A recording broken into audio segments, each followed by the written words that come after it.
Hello दोस्तों, उम्मीद है आप सब बढ़िया होंगे और बेहतर महसूस कर रहे होंगे। हम लोग पढ़ रहे हैं द्वितीय सेमेस्टर मैथ सिलेबस और मैथ सिलेबस में हम लोग देखेंगे पूर्णांक तथा परिमेय संख्याओं पर गणितीय संक्रियाएं तथा इनके प्रतिलोम तथा तत्समक। तो इसके पहले वाले वीडियो में हमने पूर्णांक संख्याओं पर गणितीय संक्रियाएं देख लिया था और आज की वीडियो में हम परिमेय संख्याओं पर गणितीय संक्रियाएँ देखेंगे और इनके प्रतिलोम तथा तत्समक को देखेंगे। तो आइए देखते हैं परिमेय संख्या जिसे रेशनल नंबर कहा जाता है। तो सबसे पहले इसका डिफिनीशन देखेंगे। कह रहा है वे संख्याएं जिन्हें P/Q के रूप में प्रकट किया जा सके परिमेय संख्याएं कहलाती हैं।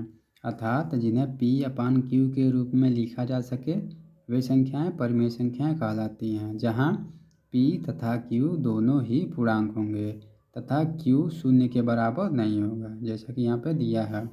तथा P और Q का कोई उभयनिष्ठ गुणनखंड नहीं होता है। ठीक है, तो जहाँ पे P/Q के रूप में संख्याएं प्रकट की जाएंगी तो वे संख्याएं जो है परिमेय संख्याएं कहलाएंगी और P और Q का क्या है, कोई उभयनिष्ठ गुणनखंड प्राप्त नहीं होगा और Q जो होगा 0 के बराबर नहीं होगा। इतना कंडीशन जो है परिमेय संख्या पे लागू होता है।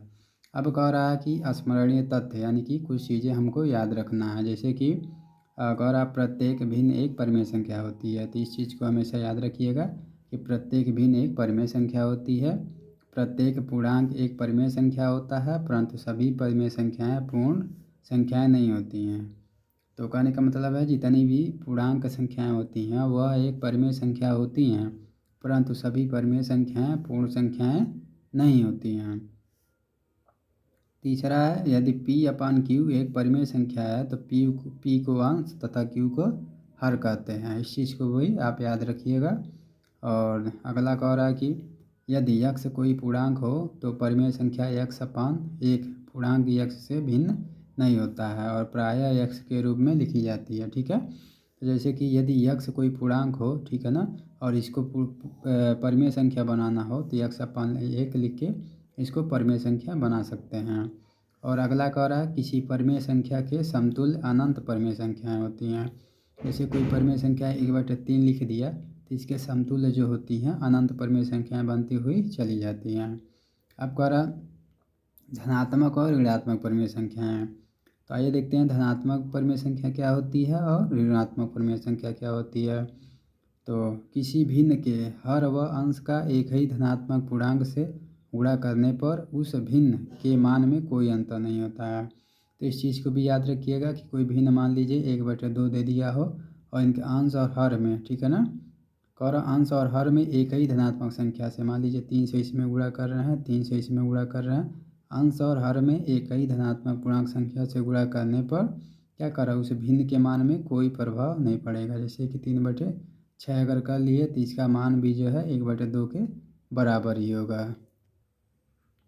अब अगला नियम कह रहा है यदि किसी परिमेय संख्या का अंश और हर दोनों ही धनात्मक है अथवा अंश और हर दोनों ही ऋणात्मक हैं तो परिमेय संख्या धनात्मक कहलाती हैं। ठीक है, तो यदि परिमेय संख्या का अंश और हर, मान लीजिए परिमेय संख्या P/Q लिख दिए, ठीक है, अंश और हर जैसे कि यहाँ P लिख दिए और Q, ठीक है ना, तो यदि किसी परिमेय संख्या का अंश और हर दोनों ही धनात्मक हैं तो ये जो है धनात्मक परिमेय संख्या कहलाएंगे, या फिर दोनों जी है -P/-Q।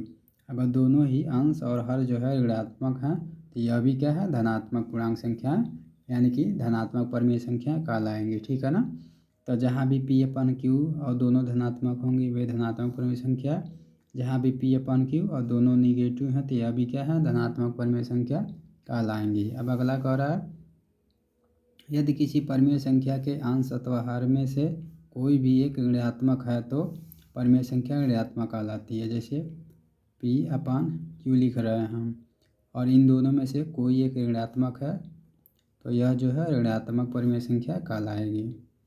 कहने का मतलब है जहाँ भी P/Q दिया हो और इनमें से, इन दोनों में से कोई एक क्या हो, ऋणात्मक हो तो वह ऋणात्मक परिमेय संख्या कहलाएगी। अब हम देखे हैं परिमेय संख्याओं के प्रगुण यानी कि properties of rational number. Rational number पे कौन कौन से प्रॉपर्टीज लागू होते हैं इसको हम लोग देखते हैं। तो सबसे पहला कह रहा है संवरक प्रगुण, जिसको क्लोजर प्रॉपर्टी कहते हैं। तो दो परिमेय संख्याओं का योग अथवा उनका गुणनफल सदैव परिमेय संख्या होता है। तो दो परिमेय संख्या ले लीजिए, मान लीजिए यम अपान यन तथा आर अपान यस दो परिमेय संख्याएं हों तो उनका योग, जैसे यम upon n plus r upon yes, इनका योग भी क्या प्राप्त होगा, एक परिमेय संख्या होगा। अर्थात धनात्मक पर यानी कि धन जोड़ पर योग का परिमेय संख्याओं का समवर्ग प्रगुण लागू होता है। अतः यहाँ लिखा भी है, अतः दो परिमेय संख्याओं का योग परिमेय संख्या होता है। ठीक है, हम कह रहे दो परिमेय संख्याओं का गुणनफल परिमेय संख्या होता है। जब हम दो परिमेय संख्याओं का गुणा करेंगे तब भी हमको परिमेय संख्या प्राप्त होगा। अतः जो योग का समवर्ग प्रगुण होता है और गुणा का समवर्ग प्रगुण होता है वह परिमेय संख्याओं पर लागू होता है। इस चीज़ को हमेशा याद रखिएगा, योग का समवर्ग प्रगुण और गुणा का समवर्ग प्रगुण परिमेय संख्याओं पर लागू होता है। अब दूसरा कह रहा है क्रम विनिमय प्रगुण। तो क्रम विनिमय प्रगुण को कम्यूटेटिव प्रॉपर्टी भी कहा जाता है, इस पर भी हम देख लेते हैं। तो कह रहा है दो परिमेय संख्याओं का योग करने अथवा गुणन करने में उन संख्याओं का क्रम में परिवर्तन करने से परिमाण नहीं बदलता है। अर्थात यम upon n plus r upon yes, इनका क्रम बदल लेंगे are upon yes plus Yama upon यन, तब भी इनके मान में कोई परिवर्तन नहीं होगा। ठीक है ना, जो परिमेय संख्या प्राप्त होगी वह दोनों का समान प्राप्त होगी। इस प्रकार योग का क्रम विनिमय नियम प्रगुण जो है परिमेय संख्याओं पर लागू होता है। अब हम गुणा का देख लेते हैं। तो यम अपान यन गुणे r upon s equal to r upon s गुणे यम अपान यन। अर्थात यह दो परिमेय संख्याओं का गुणा करेंगे, उनका क्रम बदल के भी करेंगे तो मान में कोई परिवर्तन नहीं होगा और दोनों का मान जो है बराबर होगा। अतः योग का और गुणा का जो संक्रिया होता है क्रम विनिमय प्रगुण जो होता है वह परिमेय संख्याओं पर लागू होता है। अब कह रहा व्योकलन यानी घटाने संक्रिया पर यह नियम लागू नहीं होता है। अर्थात घटाने संक्रिया पर परिमेय संख्या का ये जो क्रम विनिमय नियम होता है ना वह लागू नहीं होता। जैसे एक परिमेय संख्या ले लिए, दूसरा परिमेय संख्या ले लिए और इनका क्रम बदल के घटाएंगे ना तो यह जो दोनों मान होगा ना वह बराबर नहीं प्राप्त होगा। इस प्रकार यहाँ लिखा भी है व्योकलन यानी घटाने संक्रिया पर क्रम विनिमय प्रगुण जो है परिमेय संख्याओं पर लागू नहीं होता है। अब कह रहा साहचर्य प्रगुण। साहचर्य प्रगुण को एसोसिएटिव प्रॉपर्टी कहा जाता है। इसमें हम देखेंगे कि साहचर्य प्रगुण जो है योग संक्रिया पर और गुणन संक्रिया पर परिमेय संख्या जो है साहचर्य प्रगुण पर लागू होता है कि नहीं। तो कह रहा परिमेय संख्याओं में योग और गुणन की संक्रियाएं साहचर्य के नियम का पालन करती हैं, पहले ही लिख दिया है। अब हम एग्जाम्पल के माध्यम से इसको समझेंगे। अर्थात पी अपान क्यू एक परिमेय संख्या, यम अपान यन दूसरी परिमेय संख्या तथा आर अपान यस तीसरी परिमेय संख्या है। अब इसमें कह रहा परिमेय संख्याओं में योग और गुणन की जो साहचर्य नियम होता है ना वह जो है पालन होता है। जैसे कि पी अपान क्यू को एक साथ अलग कर दिए, यम upon n plus r upon yes को एक साथ ले लिए। अब दूसरे वाले में पी अपान क्यू और यम अपान यन को एक साथ ले लिए, आर अपान यस को अलग कर दिए। अब इन दोनों का योग करेंगे तो दोनों के मान में कोई परिवर्तन नहीं होगा था, दोनों का मान जो होगा समान होगा। अतः योग पे साहचर्य प्रगुण जो है परिमेय संख्याओं पे लागू होता है। अब हम गुणा पर देख लेते हैं। तो पी अपान क्यू को अलग कर लिए, यम अपान यन गुणे आर अपान यस इसको एक साथ ले लिए equal to p upon q गुणे यम अपान यन इन दोनों को एक साथ ले लिए और आर अपान यस इसको अलग कर दिए। ठीक है ना, और इनको आपस में हल करेंगे तो इन दोनों का मान में कोई परिवर्तन नहीं होगा। अर्थात इन दोनों का मान जो है आपस में बराबर होगा। इस प्रकार गुणन का जो साहचर्य प्रगुण होता है वह परिमेय संख्याओं पे लागू होता है और योग का भी जो साहचर्य प्रगुण होता है वह परिमेय संख्याओं पे लागू होता है। अब हम देखेंगे वितरण प्रगुण। अर्थात वितरण प्रगुण होता क्या है। तो जो वितरण प्रगुण होता है उसको डिस्ट्रीब्यूटिव प्रॉपर्टी कहा जाता है। इसमें कह रहा परिमेय संख्याएं योग और व्यवकलन पर गुणा के वितरण नियम का पालन करती हैं। अर्थात तीन परिमेय संख्याएं ले लीजिए, पी अपान क्यू, यम अपान यन तथा आर अपान यस परिमेय संख्याएं हों तो पी अपान क्यू को अलग कर दीजिए, m upon n plus r upon s equal to इनका आपस में गुणा करिए तो पी अपान क्यू गुणे m upon n plus P upon Q अपान गुणे आर अपान यस, अर्थात पी अपान क्यू का इन दोनों में गुणा करेंगे तो इसका इसके साथ और प्लस इसका इसके साथ गुणा हो जाएगा। ठीक है, इस प्रकार जो योग का वितरण प्रगुण होगा वह जो है यानी कि गुणा का जो वितरण प्रगुण होगा वह परिमेय संख्याओं पर लागू होगा। अब तीसरा कह रहा है पी अपान क्यू गुणे m upon n minus r upon s. अब इनका घटाने पर यानी व्यवकलन पर वितरण प्रगुण लगाएंगे तो पी अपान क्यू गुणे यम अपान यन और माइनस हो जाएगा पी अपान क्यू गुणे आर अपान यस हो जाएगा। था जोड़ पर भी, योग पर भी और व्यवकलन यानी घटाने पर भी जो वितरण प्रगुण होता है वह परिमेय संख्याओं पर लागू होता है। इसको भी आप याद रखेंगे। यह जो है 1 नंबर या ऑब्जेक्टिव में आपसे सवाल पूछ सकता है। अब अगला कह रहा है योगात्मक प्रतिलोम क्या होता है, जिसको एडिटिव इनवर्स कहा जाता है। तो इसमें कह रहा है किसी परिमेय संख्या का योगात्मक प्रतिलोम वही संख्या किंतु विपरीत चिन्ह की होती है। अर्थात यम अपान यन कोई परिमेय संख्या है तो इसका जो योगात्मक प्रतिलोम होगा यही होगा, लेकिन इसका जो चिन्ह होता है ना वह चिन्ह में विपरीत होगा। जैसे यहाँ पे यम अपान यन के सामने यह पॉजिटिव है तो इसका जो है योगात्मक प्रतिलोम जो होगा माइनस यम अपान यन हो जाएगा। जैसे यहाँ दिया भी है यम अपान यन का जो योगात्मक प्रतिलोम है माइनस यम अपान यन है, या फिर माइनस यम अपान यन का जो योगात्मक प्रतिलोम है वह यम अपान यन है। इस प्रकार इन दोनों का मान जो है 0 हो जाएगा। ठीक है ना, जहाँ यम अपान यन बिलोंग कर रही है क्यू को। ठीक है ना,